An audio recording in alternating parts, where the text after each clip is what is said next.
day for singing the song, and it's a good day for moving along. Yes, it's a good day. How could anything go wrong? A good day from morning till night. Yeah, it's a good day for shining your shoes, and it's a good day for losing the blues. Everything to gain and nothing to lose, and it's a good day from morning till night. I said to the sun, Yeah. good morning, sun. How do you do? Rise and shine today. You know you gotta get going if you're gonna make a showing, and you know you got to right away. 'Cause it's a good day for paying your bills. And it's a good day for curing your ills. So take a deep breath and throw away your pills, 'cause it's a good day from morning till night.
I said to the sun, What's that, good Leon? morning, sun.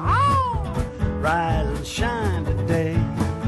You know you gotta get going if you're gonna make a showing, and you know you got to right away. 'Cause it's a good day for curing your ills. And it's a good day for paying your bills. So take a deep breath and throw away your pills. 'Cause it's a good day from morning till night.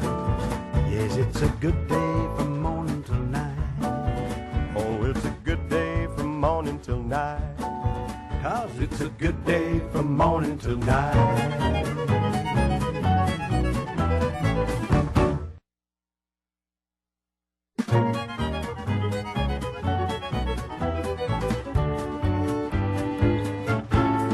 Well, it's a good day. Yeah, it's a good day.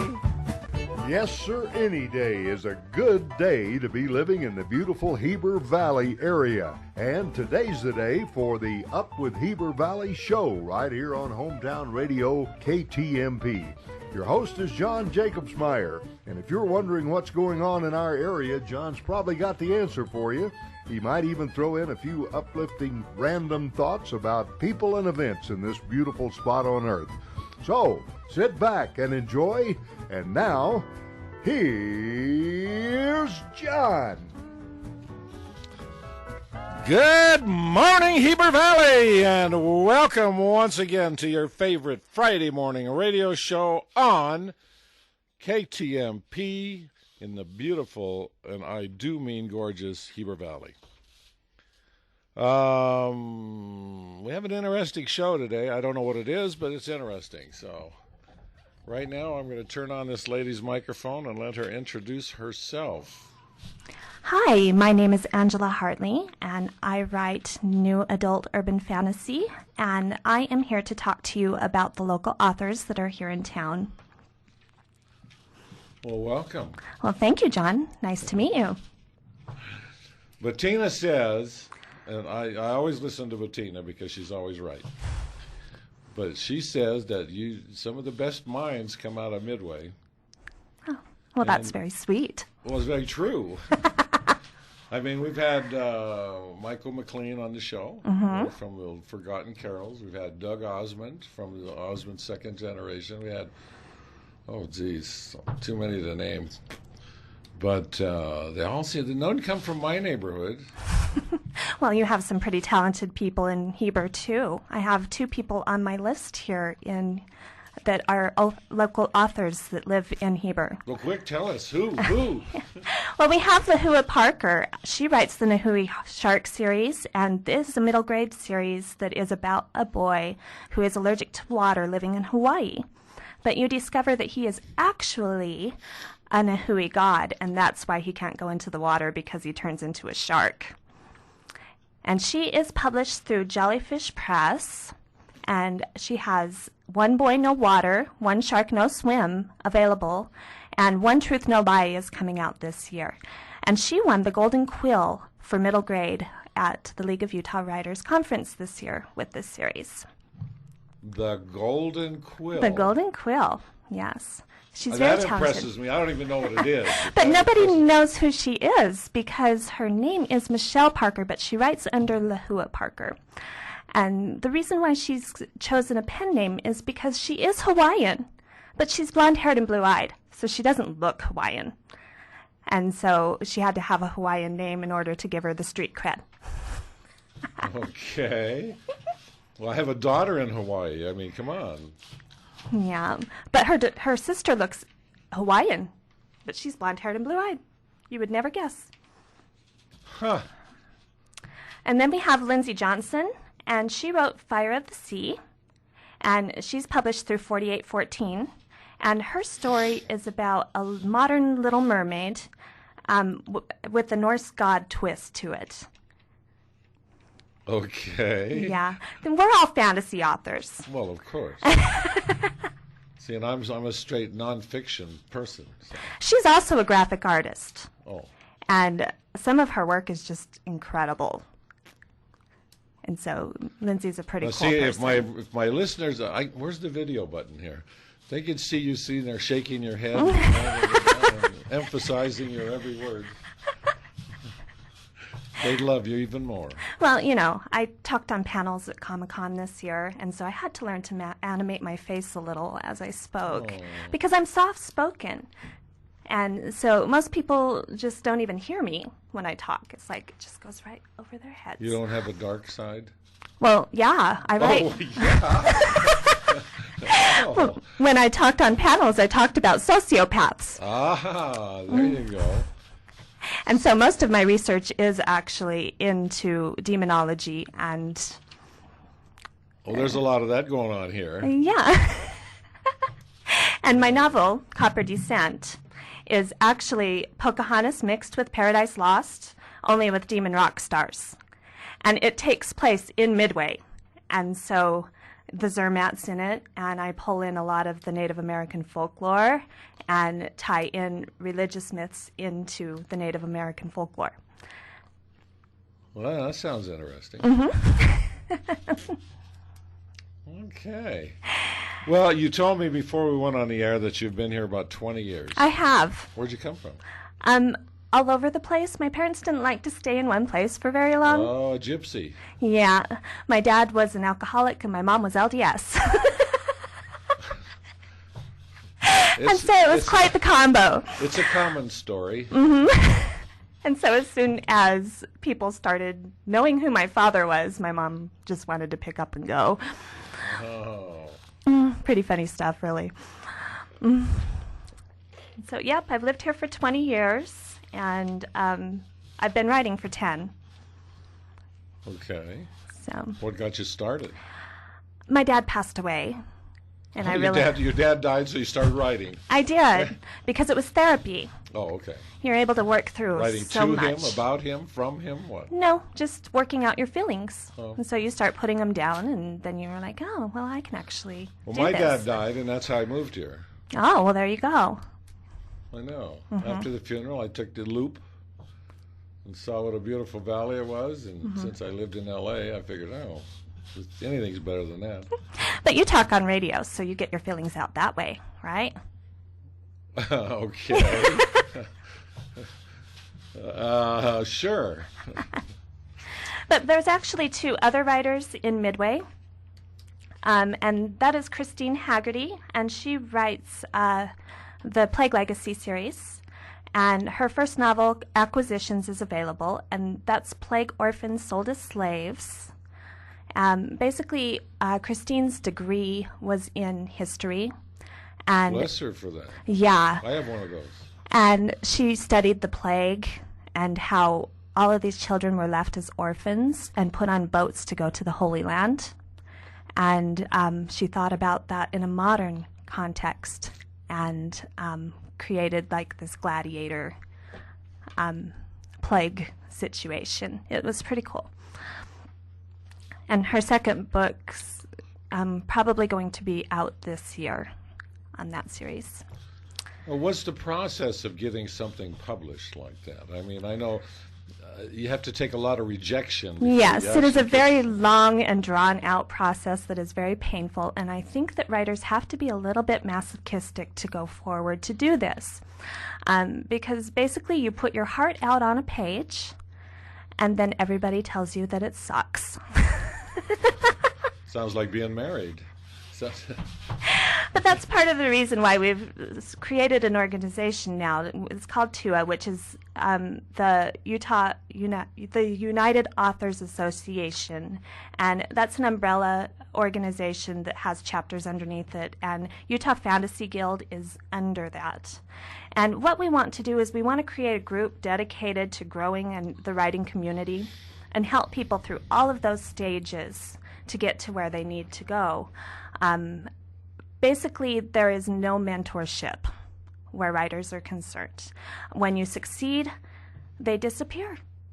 Nobody stays behind to help people grow and become a better writer or learn how to publish. And so basically it's all trial and error. You go forward and you do it and you fall and you do it again and you fall again, and it's a painful, long process.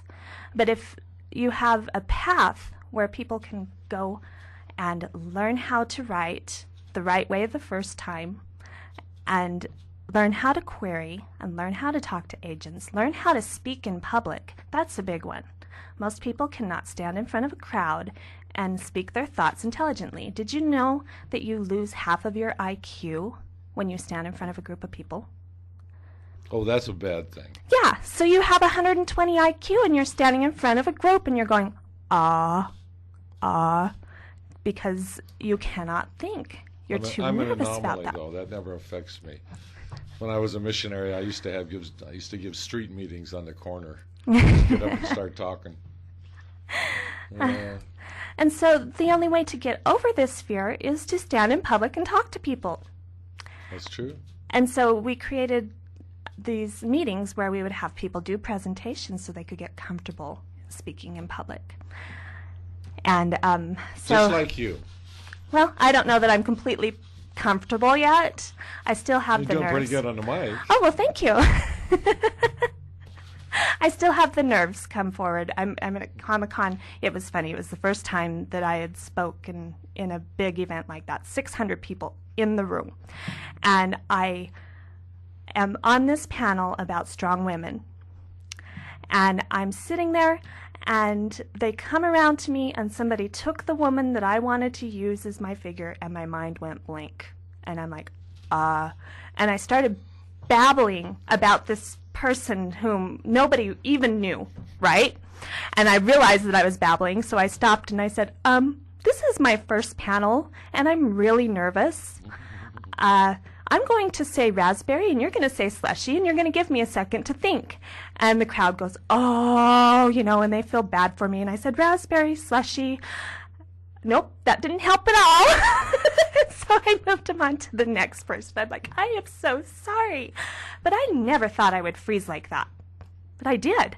And it was in front of 600 people. Why, yes, it's a familiar thing. But then I went to the next panel, and I almost walked out on that one because I was so traumatized by freezing on the first one. But a gentleman by the name of Jonathan Ryan, I believe that he lives in Louisiana, but he grabbed my hand and he's like, no, you need to sit down and you need to do this. And bless his heart, thank you so much for making me do that, because I probably would have never spoke again. But I went through that panel, and then I made it through the next one, and then I made it through the next one. And if you continue to work on the path, then you will get there. But most people go through that one experience, they're traumatized for life, and they'll never do it again. Well, that's a very deep psychological thing. Because it's true. Yeah. If you get beat down the first time you try something, you don't try it again. But again, we're back to becoming a writer. You have to continue to put yourself out there, put your words out there, and be rejected over and over and over again. And finally, you reach a point to where you send it to a publisher and they say yes. Well, that's just the start, because then your words are in public for everyone to see. So then you start the rejection of the general public. And so if you can't make it through the rejection process of the query letters, you definitely should not be continuing on to go into print, because you're going to have people who give you a 1-star rating and they're going to tell you that you suck, and it's just going to continue. I haven't had that experience happen yet, but my book hasn't been out there enough for that to happen. So, yeah, but I've heard from many people that it's just devastating. And now with the self-publishing happening, people are not taking the steps that they need to. So they're not going through the gatekeepers. And so they're putting their work out there that is less than perfect. And then you have the stigmata of this crappy work that will haunt you for life. Oh, there's a lot of that out there. Yeah. I know. I love to write when I get time. In high school English, I used to get A's over F's. A for content, F for grammar. Still don't know grammar. But that's okay, because editors do. The problem that we're having with the people who are coming up that are self-published is they're going to editors who will tell them that their work is amazing and then say, pay me $1,000. And they're willing to pay $1,000 to hear that their work is amazing. Yeah. Yeah, because they don't want the rejection. That's egotistical. Yeah. Well, there's a lot of that in the writing world, too. Well, see, I put mine on the internet, so Well, there you go. every once in a while I get a feedback saying, yeah, I liked your work. Okay. Says, when are you going to finish it? Oh, well. Well, darn it, this is good. Well, good. So I have a few more authors that I can let you guys know about if you want to hear about Well, them. of course. That's why you're here. The other author that lives in Midway is David Riggs, and he writes The Lord of Obstacles, and it's an old soul remembering his past lives. And so it's a little girl, and her memory goes away, but all of these other memories come out. And so she's reliving her lives that she had before. Now, And David Riggs is a Vietnam vet. well, so am I. But here's a guy writing about a little girl's former life. Hello. And then we have Johnny Worthen. This guy is a character. He drapes himself in tie-dye. And I know I'm telling you. I was born in funniest Hollywood, guy. but I'm not one of them. Oh, he is the funniest guy. And he wears the tie-dye because he wants to please everyone else. Because you don't see tie-dye when you're wearing it, but everybody else gets to see it. So it's so like they a can bad enjoy haircut. it. Yeah. But he won Writer of the Year this year.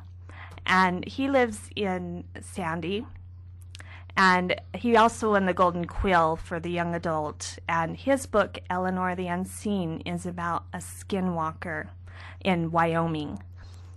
Yes, it's a Native American legend of these people who would change form. And so it's a shapeshifter, basically. And she's trying to blend in to society. And, yeah, it's pretty cool. And then we have Kristana Ase, and she writes under C.R. Ase, and she used to live in Heber too, and then moved to West Jordan years ago when she went into the military. But her book is Heart of Annihilation, and it is a military science fiction thriller. A military science fiction thriller. Yes, it's about aliens. Okay. There's specialist Chris Rose, and she has uncovered that all of this ammo is disappearing, and there's no record from the government where it's going. Yeah. And the government's taking this ammunition and going to kill this alien species. But it has a twist in it where you discover that Chris Rose is actually one of these aliens as well. And so it's kind of cool. It's a good book. And yeah, I think that's all the authors that I had listed on here. Let me check and make sure. Oh, and Acquisitions also won the Silver Quill. And so we have a lot of talent here in this valley. And all these books are at Judith Griffin's Rebook in Midway. Okay. And so she has them available. And they're all signed copies, too, I believe. I'm not sure if everyone's signed theirs, but I've signed mine there. And I'm actually brought 2 books here for a giveaway. I will pass those on to the station manager who has a giveaway show. If you have your name in the bucket. Well, thank you so much. Oh, No look problem. at this. A little heart here. I love you, Angela. Did I write I love you in that one? Or was it thank you? Thank you. Oh. Because that would just be weird if I put I love you. Oh, Yeah. okay. Copper Descent. Copper Descent. All right, give us a quick synopsis. Pocahontas meets Paradise Lost with demon rock stars. Okay. Takes place here in Midway. It's at the Zermatt, and I have the Timpanogos legend in there with a unique twist to it. And so, yeah, So you're a history writer too. a little bit. I mostly deal in folklore and mythology. Oh, all right. Well, writing is a talent. To be able to put your thoughts down in words on a piece of paper is not as easy as it sounds. Well, it's easy to put your thoughts down on paper. It's hard to make them sound good. Well, yeah, all your thoughts are good. In your own mind. Sometimes the teacher doesn't think so, but yeah. Yeah, it's called revision. Yeah. Yeah. And most people do not want to do the revision process. They would rather just write. Well, when and you be put done. your heart into something and you type it all up and it's finished and you send it to an editor and And they tell you your baby's they ugly. redline Yeah. half of it. You're thinking, hey. They tell you your baby needs plastic surgery. Yeah, I took a class in college one time when I got back from Vietnam. It was called argumentation. Well, I love to argue. I'll take either side. I don't care. And she was the debate coach for the university. And so she taught us how to organize our thoughts to present our argument in the least amount of words in the shortest amount of time. Because I guess in a debate you only have 2 minutes or 3 minutes or whatever. And then 1 Every minute word for is rebuttal. precious. Yeah. Yeah, you want to make sure that you get where you need to go as All soon right. as you possibly can, because most people don't have the attention span to stick around to find out what the point is. So like sitting in church, listening to them ramble. We actually have this group on Facebook called the Utah Fantasy Guild Challenge, and every 3 months we put together a 250-word challenge where you have to come up with a story, a plot, beginning and middle. That's basically one page. Yeah, it's not even a page. 250 words is Yeah. a Facebook status, basically. And you have to have a complete story in 250 words. It teaches people to really value every word that they put down. Yeah. Yeah. That's where you write something and you set it aside, you come back and you erase half, rewrite Yep. it, put it aside, come back. Because every word is precious. Oh, yeah. I know. Story of my life. Well, yeah. Sounds like now. Is this a What was it again? The Utah Fantasy? Utah Fantasy Guild is one of the chapters under TUA, which is the United Authors Association. This is a brand new organization. We just barely wrote the bylaws on Saturday. And I know. Where does Bettina find these people? Yeah. But basically, we are trying to create a group of writers who are dedicated to growing the writing community. And so, like I said before, the mentorship is not there. Once someone succeeds, there's no reason for them to stick around to help anybody else. So people are like that, aren't they? Yeah, and so we want to make something that is beneficial for authors who are already established to be able to come and speak at events like Comic-Con and make it to where they don't have to go through the work to do so, and they can have their books on a table.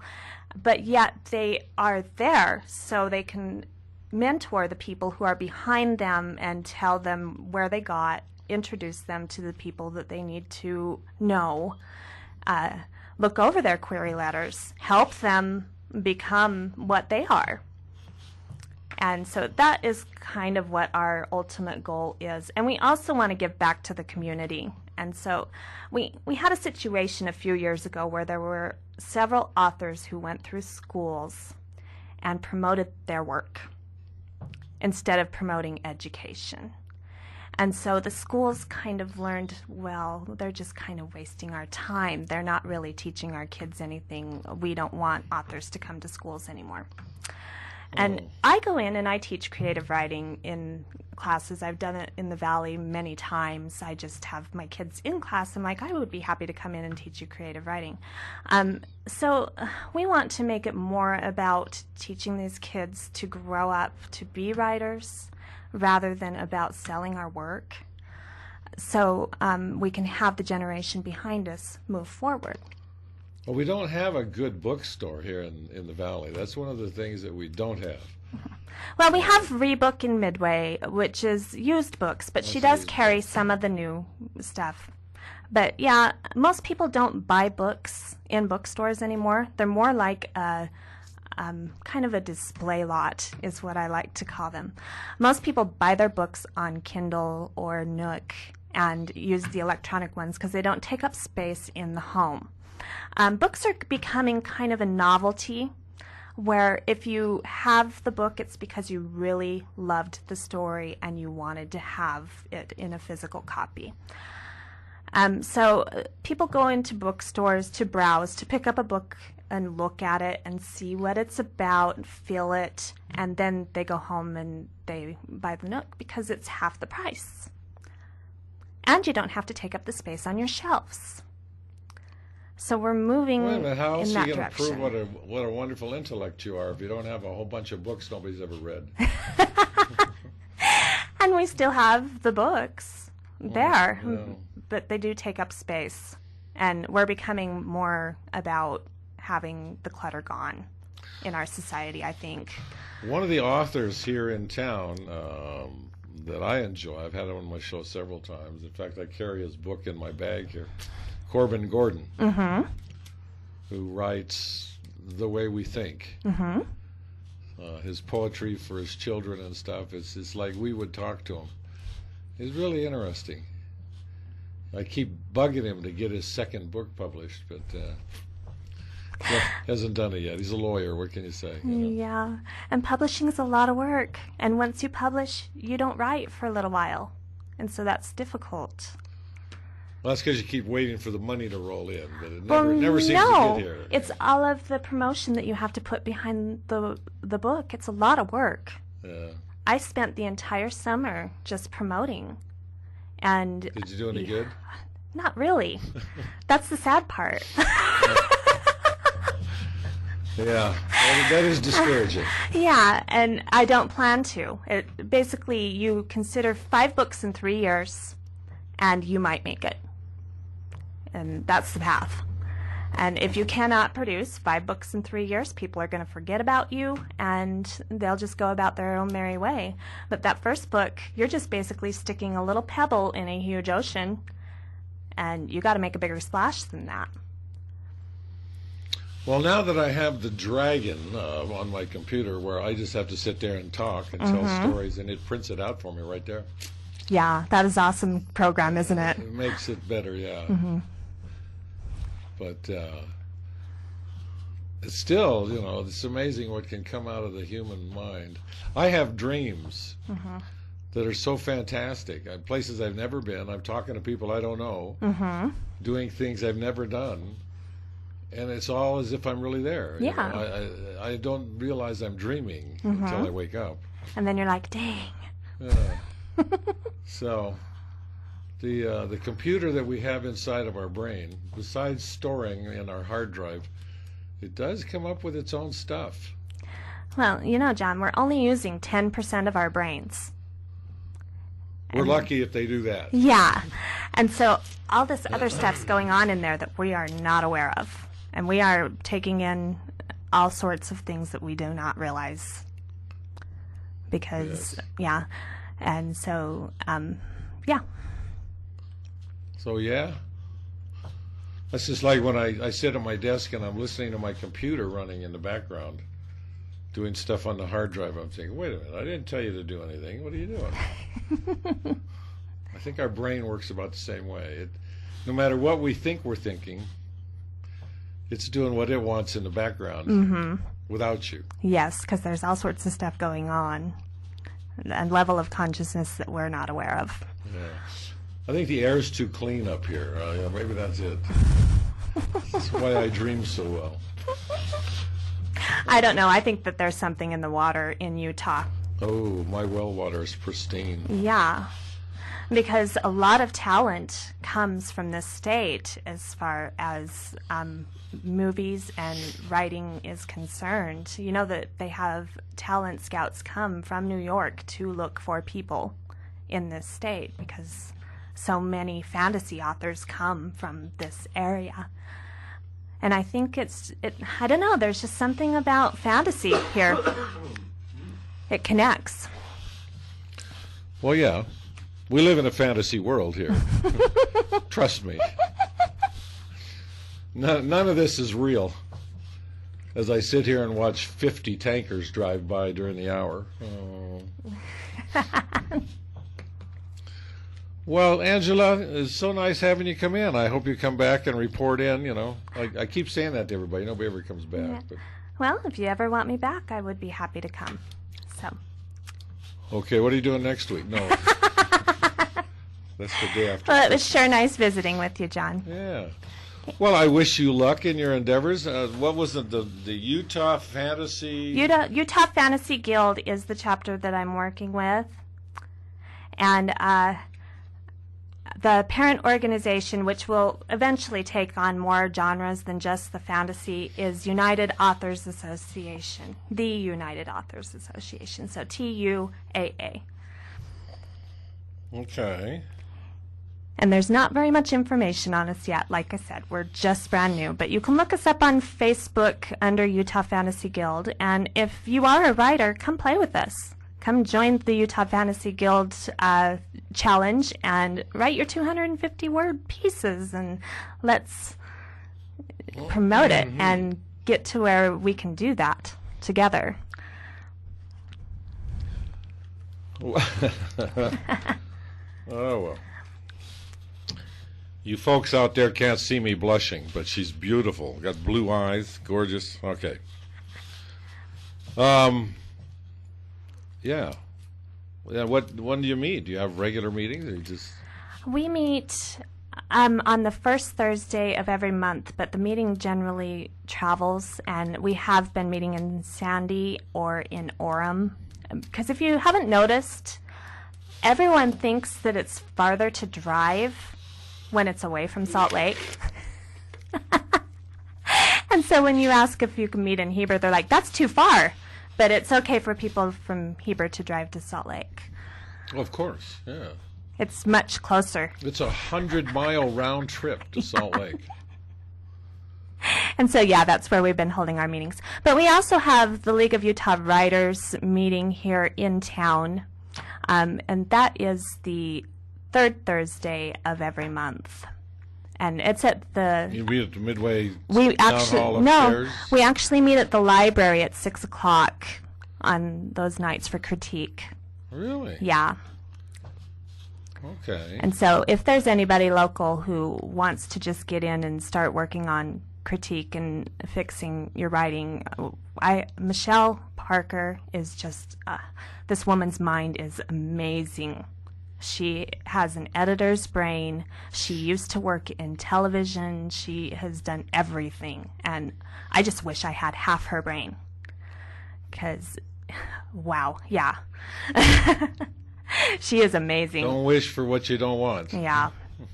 So, yeah, she's amazing. And she comes to these critique meetings, and I know that I wouldn't be where I am today with my work if I wouldn't have had her helping me. Okay. So you have a new book in the works. Mm-hmm. Does it have a name yet? Debris is what I'm working on right now. And it is about a girl who thinks she's a serial killer, but she doesn't know because she doesn't have her memory. And so the book is about her unlocking her past. Where do you guys come up with this stuff? Jeez. I know, it was pretty funny at Comic-Con because I would stand up and I'd go, yeah, I'm Angela Hartley and I write new adult horror and I have this sweet face and I have this really soft voice, and everyone would go, what? And yeah, so it's kind of been my trademark thing. So when you write, do you decide today I'm going to write, or do you just get the urge and sit down? Or once I decided I was making it a career, it became a job. And so I hate that part. I make myself work at least 4 hours a day. Really? Yes. And so I sit at the computer, and it's whether I'm productive or not. You don't always have a productive day, but if you start putting words down, you find that you put more. So Copper Descent took me a year to write.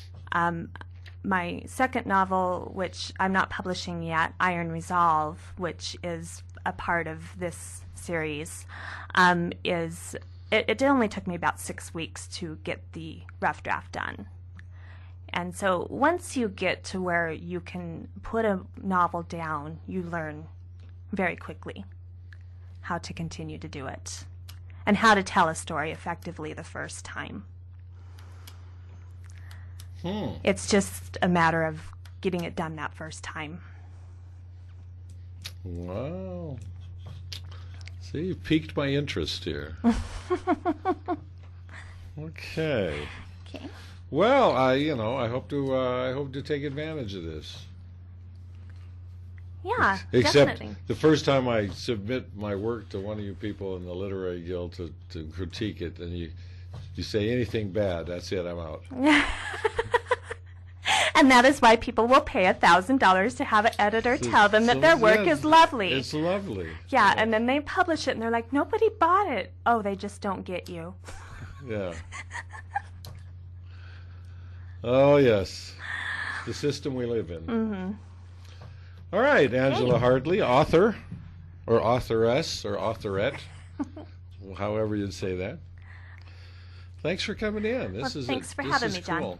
I appreciate it. I don't know if Sandy's back on the air yet, but we'll forward these books to her, and she'll give them away. Okay, well, thank you so much. And you have a great day. Well, thank you. It's starting out good. Bye-bye. All right, Angela Hartley from Midway. Her book, Copper Descent. I take it you can pick that up on Amazon and have it shipped to your door. Ladies and gentlemen, I'm almost out of time already. Tonight and tomorrow night, we have, for the first time ever, the first annual talent show here in the Valley. I thought about that a long time ago and just never had the means to put it together. Sue Waldrop from High Valley Arts has put it together, and it's going to be held out on the Midway Town Hall stage. And they have 5 different categories you can participate in, from young kids to teenagers to college age to adults, yada, yada, yada. And there's a $100 prize for winning your category, which puts you in the finals, which are tomorrow night. And there's a $500 prize for winning the whole thing. So it's worth your while. I mean, you can't do it. It's too late to sign up, folks. Sorry. But it's worth your while now when they come up with the second annual talent show to go show them your talents. So they say there's a need for people other than singers. Now, if you can play the spoons, or you can beat on your cheek and make noises, or plunk a guitar upside down behind your back, or any kind of a talent that's unusual and interesting, and you're good at it. Practice up for next year, because they're already sold out on this one. So, with that in mind, they'll be back. Okay, Monday night, the best Christmas pageant ever. This will be the third and fourth performances. Monday night at 5:30 and at 7:30. Okay. There's like 60 kids in the thing. And it's going to be good. I had the kids on last week, and what a lively bunch. And they're all enthusiastic about it. And you want to keep your eye out for Gladys. She's the mean one. I don't know how a girl as cute and as sweet as she is could be the mean one, but she is, trust me. All right, that's Monday night at 5:30 and at 7:30 out at the community center. That's right next to Midway Town Hall. So if you want a cute night out, Monday night, what do we have? This last Monday I was out of town, but the Monday before that we had the live nativity scene over at the event center, put on by the Myro Industries, which is out there by Real Salt, and that was really well done. I mean, it was a real feather in their cap and a star for the valley here to have something that well done. They had donkeys and horses and sheep and chickens and da-da-da-da, plus Mary and the baby and the wise men and the shepherds and yada.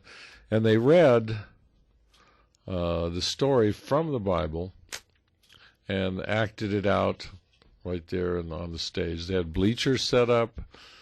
My kudos go to the Myro Industries out there for their efforts. I hope they'll be back.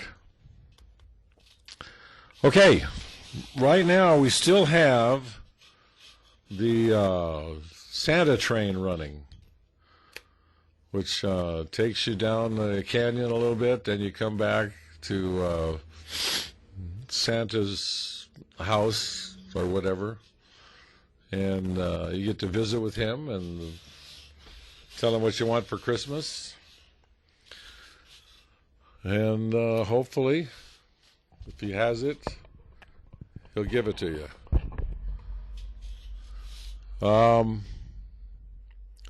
What else is going on? I forgot to write. Oh, wait a minute! I got some things over here. I'll have to read to you. Aha. Okay, the Christmas Spectacular. The Christmas Spectacular Talent Contest it's $10 for adults and $5 for kids. But the last word I got was it was sold out. So you're going to have to research that yourself. And who knows? The Best Christmas Pageant Ever. Monday night, 5:30 and 7:30. It's only $5. I mean, that's a bargain. There's nothing cuter than a group of children putting on the beloved Christmas classic, The Best Christmas Pageant Ever.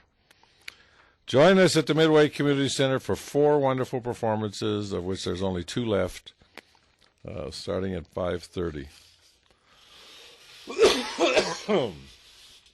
So, enough of that. Our congratulations go out to the BYU women's volleyball team, which is going to play, I think it's Penn State, for the championship of the NCAA. So they are in the championship game. They will be number 1 or number 2, depending upon the outcome of the game tomorrow night. That will be televised. So stay tuned for that. Now, those of you who take the Wave, I always like to read the Wave Sports because it highlights our kids that succeed in sports and academically and whatever. They have here this week on the front page, Josh Collins. Now, as you know, Josh Collins is sort of like undefeated in the cross country, which is like a 3-mile run. Okay. I think he ran against the best runners from all over the United States. He finished 11th, which, when you figure, there were thousands of runners, that's really a good showing. Josh Collins. Okay. The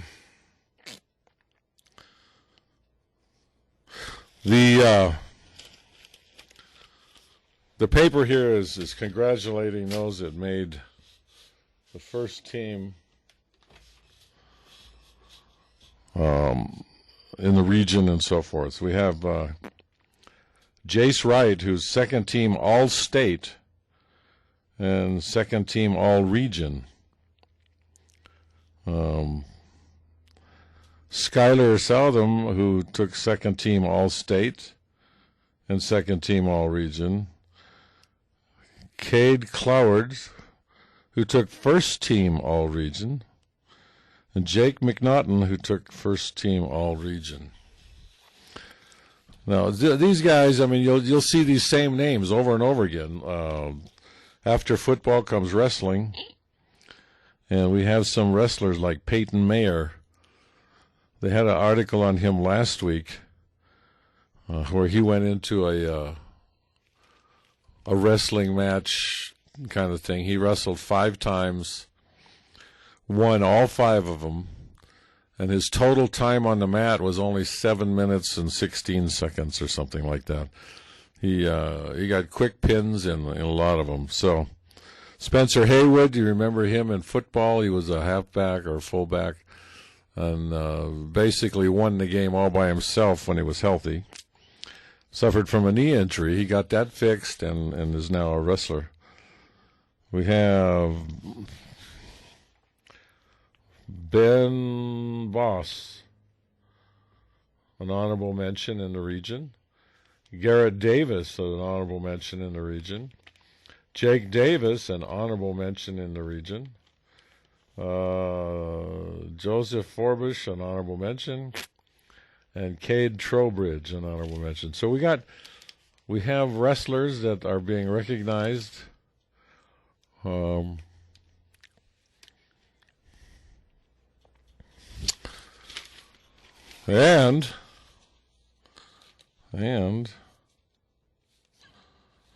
all right. Pardon me, folks. My brain is clouded today with a case of the punies.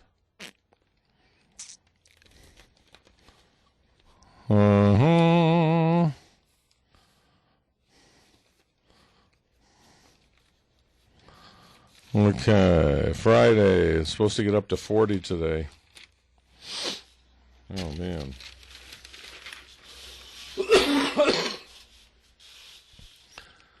Ooh, the FBLA shares a region win.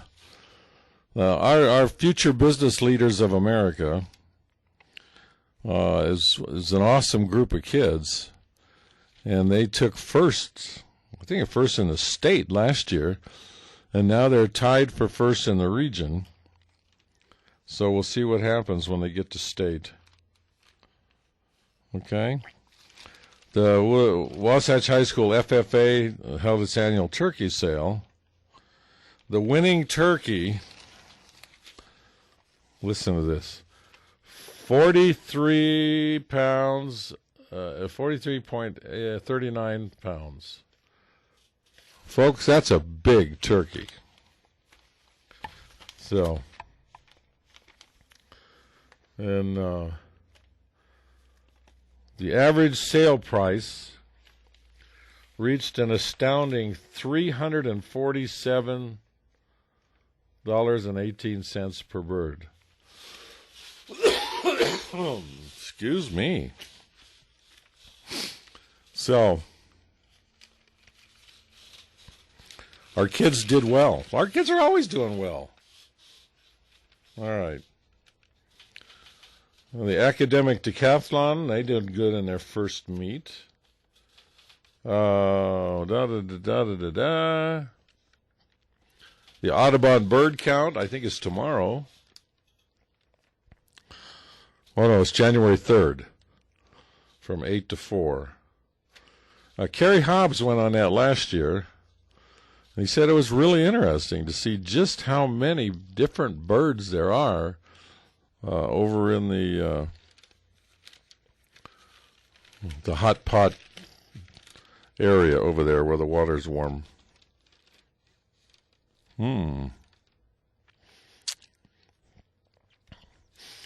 Okay.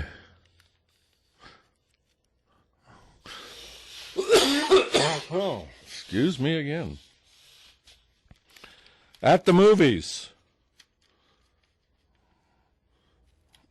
At the Avon, we have The Hobbit, which I believe is the prequel to the Lord of the Rings series. And at the other theater, we have Exodus, since it is Hanukkah, the Jewish celebration of the lights of the Passover.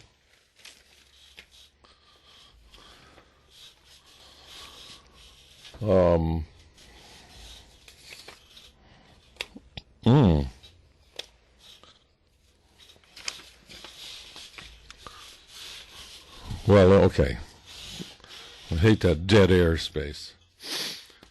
All right, let me wrap this up a little bit. It's Christmas next Wednesday night is Christmas Eve. Thursday is Christmas Day. And I hope you're all in the Christmas spirit by now. So in that thing, I'm going to read a short Christmas story. So once upon a time, there was a man who worked very hard just to keep food on the table for his family. This particular year, a few days before Christmas, he punished his little 5-year-old daughter after learning that she had used up the family's only roll of expensive gold wrapping paper. As money was tight, he became even more upset when on Christmas Eve he saw that the child had used all of the expensive gold wrapping paper to decorate one shoebox she had put under the Christmas tree. He also was concerned about where she had gotten money to buy whatever was in the shoebox. Nevertheless, the next morning the little girl, filled with excitement, brought the gift box to her father and said, "This is for you, Daddy." As he opened the box, the father was embarrassed by his earlier overreaction, now regretting how he had punished her. But when he opened the shoebox, he found it was empty. And again his anger flared. "Don't you know, young lady," he said hastily, "when you give someone a present, there's supposed to be something inside the package." The little girl looked up at him with sad tears rolling from her eyes and whispered, "Daddy, it's not empty. I blew kisses in it until it was all full." The father was crushed. He fell on his knees and put his arms around the precious little girl. He begged her to forgive him for his unnecessary anger. An accident took the life of the little girl only a short time later. It is told that the father kept the little gold box by his bed for all the years of his life. Whenever he was discouraged or faced difficult problems, he would open the box, take out an imaginary kiss, and remember the love of this beautiful child who had put it there.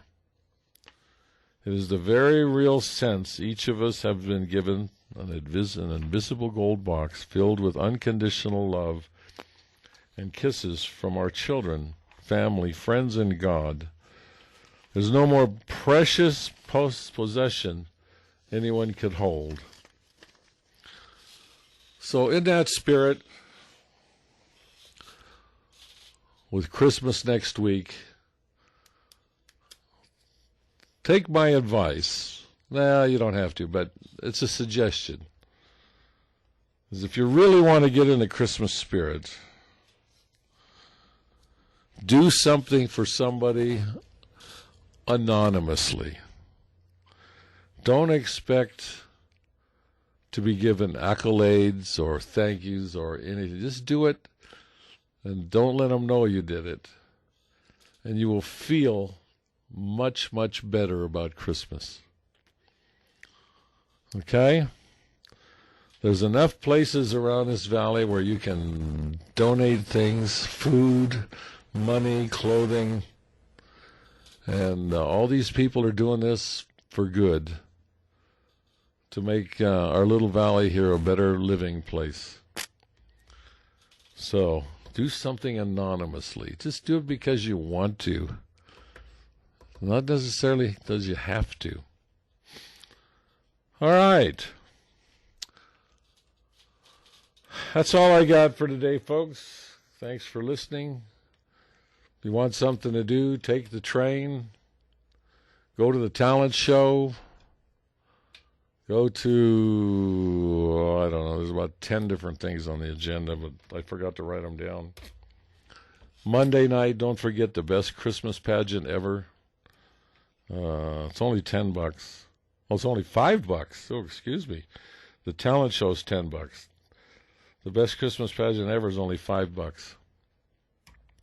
And I'm sure that's going to be sold out just from the parents and the grandparents. So it ought to be good. Jon Jacobsmeyer saying thanks for listening here on KTMP 1340 in the beautiful Heber Valley. And now we return you to our classic country music right here at KTMP.